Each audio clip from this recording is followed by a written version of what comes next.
Fort Wayne is working to spruce up its local parks, inspiring growth in many ways more than one. Fox 55's Drew Fry explains why volunteers from across the city spend time today planting trees and shrubs in parks both big and small. The view is about to get a lot greener for those driving down Rudisill Boulevard.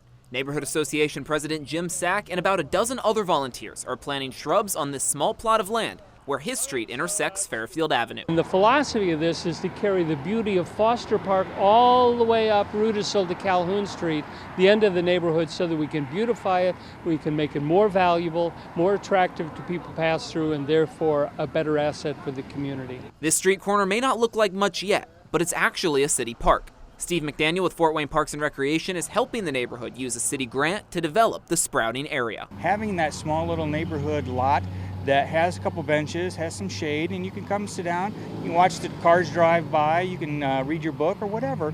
I mean, that's what makes, I think, Fort Wayne great, is it has all those different variety.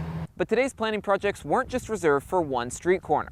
This tree here in McMillan Park wasn't here this morning, nor was that one, or any of those. Volunteers planted 50 trees just here in McMillan Park alone, and even more throughout the city of Fort Wayne. It's really cool to have that experience to actually, plant a tree in the ground, and then we plan on coming back next year to kind of see how it's doing. China Clements brought Braella and Deverlin to McMillan Park this morning so the girls can make their own imprint on their community.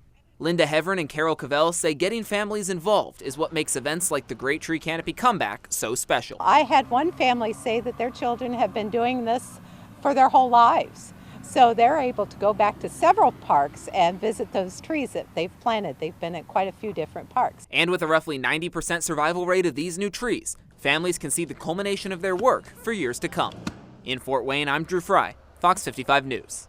Planting new trees around the city is nothing new for the Parks Department, but they say an added emphasis this year is on removing and replacing invasive species with native Hoosier plants.